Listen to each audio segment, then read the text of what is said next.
Hello streamers, narito ng Tagalog movie breakdown ng pelikulang Alien Resurrection.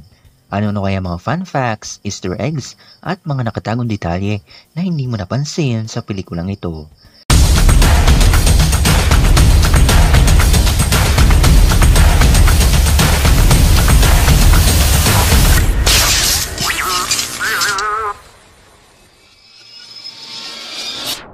Before we begin, you can comment down below to join in my custom shoutout.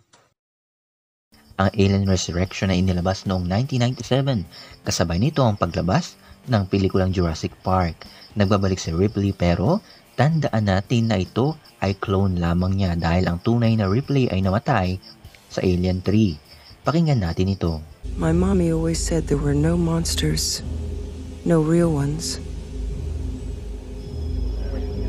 But there are. Isa lamang itong callback sa pangalawang pelikula. There were no monsters, no real ones, but there are. May kita natin dito ang halimaw na tinatawag nilang newborn. Ito ay isang xenomorph na may halo ng DNA ni Ripley. Siya yung alien na nasa loob ng tiyan ni Ripley mula sa pelikulang Alien 3. At ang pagkakamatay nito ay siyang halos kaparehas ng tadhana ng mga xenomorph sa una at pangalawang pelikula. Ang alien na makikita natin dito ay tinatawag nilang xenomorph.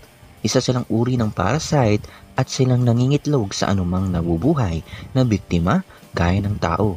Hanggang sa mapisa ang mga ito, ang xenomorph ay may 5 stages. Nagsisimula ito sa isang itlog, magiging facehugger, chest busters, adult, hanggang sa maging queen ito. Alam niyo ba ang lugar na kanilang nilalangoyan ay halos 2 linggo bago nila mabuo at mapuno ng tubig?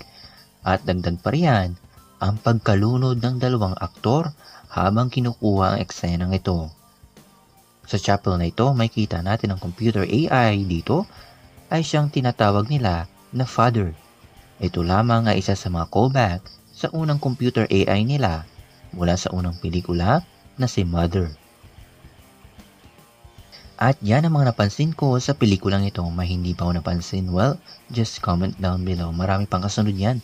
See you on the next one.